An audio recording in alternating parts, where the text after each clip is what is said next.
السلام علیکم ورحمۃ اللہ وبرکاتہ۔ ناظرین کرام، مولانا ندیم الواجدی کے انتقال پر جمعیت علماء ہند نے جاری کیا تعزیتی پیغام۔ جمعیت علماء ہند کے صدر مولانا محمود اسعد مدنی اور جنرل سیکریٹری مولانا حکیم الدین قاسمی نے دیوبند کے معروف عالم دین مولانا ندیم الواجدی کے انتقال پر گہرے رنج و الم کا اظہار کیا ہے۔ ساتھ ہی انہوں نے مولانا ندیم الواجدی کے اہل خانہ بالخصوص مولانا یاسر ندیم الواجدی سے تعزیت مسنونہ و دلی ہمدردی ظاہر کی ہے۔ انہوں نے کہا کہ مولانا ممدوح کے دادا مولانا احمد حسن رحمۃ اللہ علیہ اور والد حضرت مولانا واجد حسین رحمۃ اللہ علیہ حضرت شیخ الاسلام مولانا حسین احمد مدنی رحمۃ اللہ کے شاگرد اور دارالعلوم دیوبند سے فارغ تھے۔ دارالعلوم دیوبند کے سابق شیخ الحدیث حضرت مولانا شریف حسن دیوبندی رحمۃ اللہ علیہ ان کے ماموں تھے۔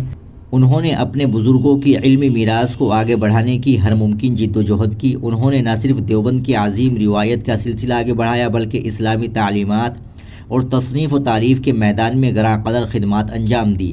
انہوں نے اپنی علمی سرگرمیوں اور تحریری کاوشوں خصوصاً مشہور جرید ترجمان دیوبند کے ذریعے اسلام کی سچی اور واضح تصویر پیش کی اور اسلامی اقدار کا دفاع کیا۔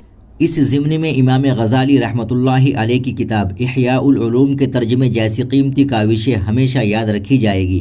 دینی تعلیم خصوصاً خواتین کی تعلیم کے حوالے سے ان کی دور اندیشی قابل ستائش تھی۔ اس غم کے موقع پر ہم ان کی خدمات کو یاد کرتے ہوئے دعا گو ہے کہ اللہ تعالیٰ مولانا مرحوم کو جنت الفردوس میں اعلیٰ مقام عطا فرمائے، ان کی نیکیاں قبول فرمائے اور ان کی خطاؤں کو معاف فرمائے۔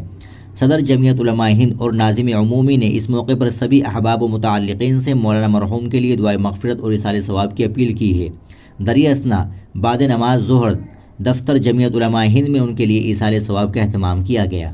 ناظرین کرام، آپ اس ویڈیو کو زیادہ سے زیادہ شیئر کریں، لائک کریں، چینل کو بھی سبسکرائب کر لیں۔